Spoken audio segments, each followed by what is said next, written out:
ગીતાબેન પટેલ મારી સાથે જોડાયા છે, પાટીદાર સમાજના આગેવાન અને મહિલા નેતા છે, તેમની સાથે વાત કરી છે। ગીતાબેન, સતત 48 કલાકથી આપણે એક ચર્ચા કરી રહ્યા હતા, એક દીકરીને ન્યાય મળે તે માટે તમે અને અમે એ લડત આપી રહ્યા હતા કે આ દીકરીને સ્વમાન ભેર આત્મસન્માન સાથે તેમને ન્યાય મળે।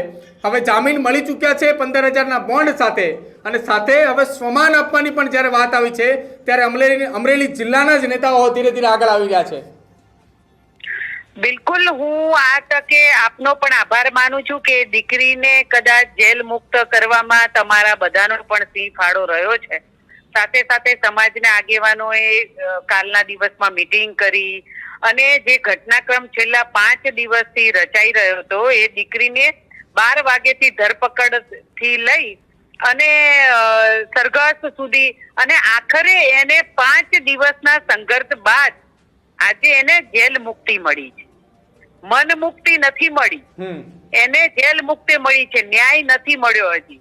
જે અધિકારીઓ ખરેખર જો આપણે બધા જ એને જેલ મુક્ત કરાવવામાં આપણા બધાનો હાથ છે ને ખરેખર જો આપણે ઈચ્છતા હોય કે માસૂમ દીકરીને ન્યાય મળે તો એના માટે થઈ અને જે લોકો એના ઘરે 12 વાગે ધરપકડ કરવા ગયા હતા એ અધિકારીઓથી લઈ અને સરઘસ કાઢનારા અધિકારીઓ સાથે સાથે એની પાછળના જેટલા પણ નેતાઓ એની સંડોવણીમાં હતા એ નેતાઓને લઈ જ્યાં સુધી એમનું સરઘસ ન નીકળે, એ અધિકારીઓના સસ્પેન્ડ ન થાય ત્યાં સુધી આ દીકરીને સાચો ન્યાય ન મળ્યો કહેવાય। કારણ કે આજકાલ આપણે બધા જ જાણીએ છીએ, ન જાણે પોલીસને કેમ સરઘસ કાઢવાના શોખ ઉપડ્યા છે, નેતાઓની ગુલામી કરવીને એજન્ટો બનવાના, મેડલો લેવાના અને પ્રમોશન લેવાના શોખ ઉપડ્યા છે।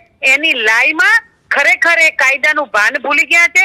જયારે ગૃહ રાજ્યમંત્રી એમ કહેતા હોય કે કાયદાનું ભાન કરાવીશું, પણ અહીંયા કાયદો છડે ચોક ઉડી રહ્યો હતો અમરેલીની અંદર, ત્યારે કોઈ પણ નેતાએ સ્ટેટમેન્ટ ના આપ્યું।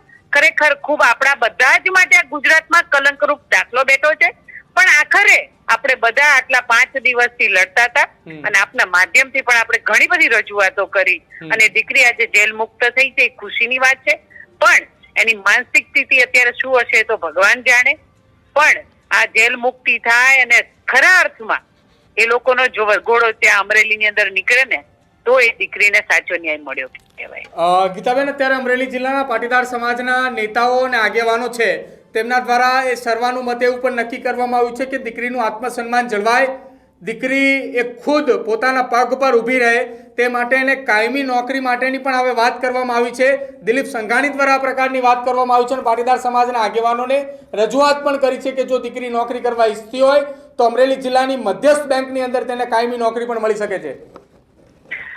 બિલકુલ, મેં આપના માધ્યમથી હમણાં 2 કલાક પહેલા સાંભળ્યું કે નેતાઓ મુલાકાતે, સામાજિક નેતાઓ, રાજકીય નેતાઓ આવ્યા હતા અને આ જાહેરાત કરી છે।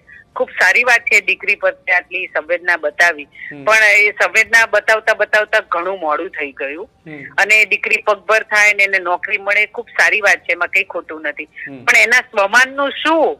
જેનો સ્વમાન હળાયો છે જાહેરમાં, એની સ્વમાન માટેની શું? કારણ કે આમાં એવું છે ભાઈ, જો જ્યાં સુધી આપણા ગુજરાતની અંદર દાખલો નહીં બેસાડીએ તો આવી ઘટનાઓ તો આપણે રોજ જોવાના છે। આ તો પાટીદાર સમાજની દીકરી હતી એટલે આટલા શું કહેવાય કે પાટીદાર સમાજ એટલો સક્ષમ ને મજબૂત છે એટલે લડ્યા। આ તો કોઈ સામાન્ય સમાજની દીકરી હોત તો આજે આ ઘટના ઉપર કોઈ બોલ્યું પણ ન હોત। તો આપણે દાખલો તો આ ગુજરાતની અંદર મારે ને તમારે બેસાડવાનો છે। આ દાખલો એટલે બેસાડવો પડે કે જે લોકો હોય એ લોકોને જાહેરમાં લાવવા જોઈએ અને જાહેરમાં એ લોકોને સજા ન મળે ત્યાં સુધી આ ગુજરાતમાં દાખલો ન બેસે। કારણ કે આ છે ને આ ગુજરાતના હિસ્ટ્રીમાં, ગુજરાતના ઇતિહાસમાં આ એક કલંકરૂપ દાખલો બેસી ગયો છે। તો એના દાખલાને આપણે બેસાડવા કે આ દીકરી ઉપર આવો અત્યાચાર થયો હતો ને આવો સરકારે નિર્ણય લીધો અને આ લોકોને સસ્પેન્ડ કર્યા તો જ આ દાખલો બેસે, નહીં તો આવી ઘટનાઓ તો આપણે રોજ જોતા આવ્યા છીએ અને અમે ન્યાયની અપેક્ષા સરકાર પાસે શું કામે ન રાખીએ કહું તમને। કારણ કે 2015માં આ 14 દીકરાઓને ગોળીએ ધરબી દીધા હતા ને આ સરકારે, તો હજુ એ દીકરાઓ પણ ન્યાયથી વંચિત છે। એટલે મને તો બહુ અપેક્ષા નથી, પણ અમારા સમાજના આગેવાનોને અપેક્ષા છે તો જોઈએ હવે આ દીકરીને કેટલો ન્યાય મળે છે। બિલકુલ, આભાર ગીતાબેન અમારી સાથે વાતચીત કરવા બદલ।